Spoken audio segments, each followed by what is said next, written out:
अस्सलामुअलैकुम। आज हम अंडा मसाला मलाई बनाएंगे। बहुत ही इजी वे में बनाएंगे, ढाबा स्टाइल घर पे। और ये बहुत ही यमी सी टेस्टी सी रेसिपी है जो बिल्कुल आसान तरीके से बन के तैयार होती है घर में, बिल्कुल ढाबा स्टाइल। इसके लिए हमने यहाँ पे 6 अंडे लिए हैं जिसे हमने बॉयल करके इसमें कट लगा लिए हैं।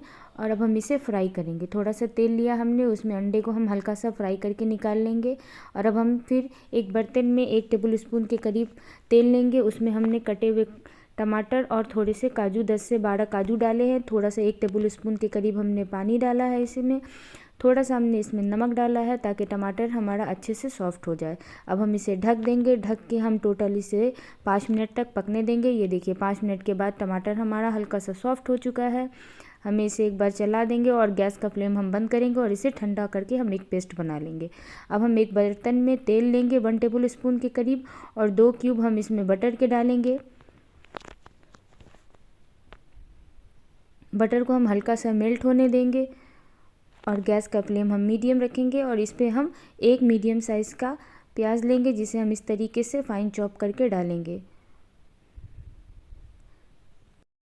हल्का सा प्याज का कलर चेंज होने पे हम इसमें 1 टेबल स्पून अदरक लहसुन का पेस्ट डाल देंगे और इसे भी हम हल्का सा पकने देंगे तेल में। कलर हमें प्याज का ज़्यादा डार्क नहीं करना है, बस हल्का सा ही हमें करना है, इसे लाइट पिंक सा कलर आ जाएगा। अब हम इसमें कुछ पाउडर मसाले डालेंगे। पाउडर मसाले में हमने यहाँ पे लिया है धनिया का पाउडर 1 टीस्पून, 1 टीस्पून हमने यहाँ पे भुना ज़ीरा का पाउडर लिया है, 1 टीस्पून गरम मसाला है, 1 टीस्पून के करीब हमने यहाँ पे कश्मीरी लाल मिर्च ली है, और नमक हमने 1 टीस्पून के करीब लिया है।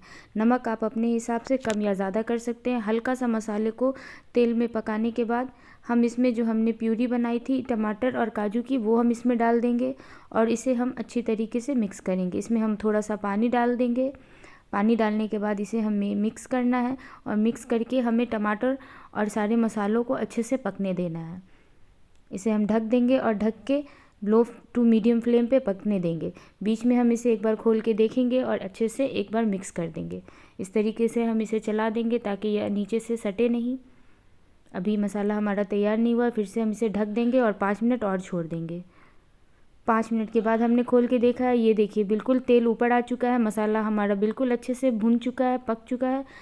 इसी तरीके से हमारे मसालों को पकाना है कि जब तक उसका तेल अलग ना हो जाए, तभी इसका टेस्ट अच्छा आता है। मसाला हमारा तैयार हो चुका है। अब हमने जो इसमें बॉयल करके अब हम इसमें अंडे को डाल देंगे और इसे अच्छे से मसाले के साथ मिक्स करेंगे। बहुत अच्छे से हमें मसाले के साथ अंडे को 1 से 2 मिनट तक भूनना है ताकि वो जो हम मसाले डाले हैं उसे एब्जॉर्ब करे। अब हम यहाँ पे घर की मलाई लेंगे, आप चाहें तो क्रीम भी ले सकते हैं। यहाँ पे हमने 3 बड़े टेबल स्पून के करीब मलाई लिया है। ये हम अच्छे से इसे मिक्स करके उसके बाद हम इसे इसमें डाल देंगे और इसे हम अच्छे से मिक्स करेंगे। क्रीम डालने के बाद इसका टेस्ट, इसका कलर दोनों ही बहुत अच्छा आ जाता है, बहुत ही डिफरेंट सा कलर आता है। अब हम इसमें 1 टीस्पून के करीब शुगर डालेंगे। 1 टीस्पून के करीब हम इसमें कसूरी मेथी डालेंगे। कसूरी मेथी को हमें क्रश नहीं करना है, बिल्कुल ऐसे ही डाल देना है। ये देखिए कितना अच्छा सा मसाला हमारा भुन चुका है, तेल एकदम अलग हो चुका है मसाले से। बहुत ही लाजवाब सी रेसिपी है जो बिल्कुल आसान तरीके से घर में बन जाएगी। आप इसे बनाएं, बहुत ही ईजी वे में बनती है।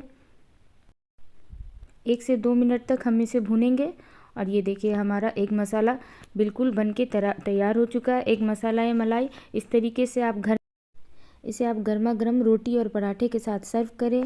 बहुत ही इजी वे में बनने वाली रेसिपी है। अगर आपको मेरी ये रेसिपी अच्छी लगी हो तो आप मेरे चैनल को लाइक करें, सब्सक्राइब करें। Thank you.